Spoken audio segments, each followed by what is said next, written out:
охири моҳи апрел бинобар сабаби хуруҷи бемории коронавирус дар ҷумҳурии тоҷикистон чемпионати кишвар оид ба футбол миёни дастаҳои лигаи олӣ ба таъхир гузошта шуда буд. чанд рӯз қабл федератсияи футболи тоҷикистон иттилоъ дод ки чемпионати мамлакат аз санаи 16 июн дубора оғоз гардида идома меёбад. ҳамчунин дастаҳо барои машқу тамрин ва омодагӣ ба даври панҷуми чемпионат ба машқҳои ҳаррӯза баргаштанд. дар ҳамин раванд ҳайати футболбозони дастаи хатлони шаҳри бохтар низ дубора тамринҳои хонагии худро оғоз намуданд.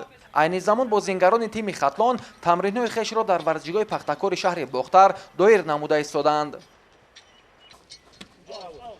аз рӯи маълумот ҳамаи футболбозони ҳайати тими асосӣ дар машқҳои тамринӣ иштирок дошта тибқи ҷадвал мураббиён дар як рӯз 2 маротиба машқҳоро роҳандозӣ менамоянд. ба гуфти Аслиддин Ҳабибуллоев сармураббии дастаи хатлон тамоми ҳайати даста аз ҷиҳати ҷисмониву равонӣ омодаанд ки дар рақобатҳои оянда ба таври шоён дар миёни дигар тимҳои иштирокчии лигаи олии футболи мамлакат баромад намуда мақсадҳои худро амалӣ намоянд. ҳайати мураббиён ва бозингарони даста ба ин ҳам боварӣ доранд.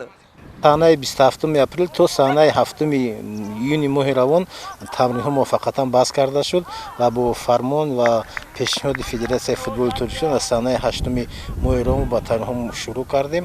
бозингароне ки имрӯз дар машғулиятҳо иштирок карда истоданд аз он ҷумла 5 нафар бозингарони ҳайати дуюмро ҳамроҳ кардем ва тамрин аз рӯи нақша рафта истодааст ва то рӯзҳои саршавии чемпионат фикр мекунем ба як сатҳи дархӯрӣ омода мешавем.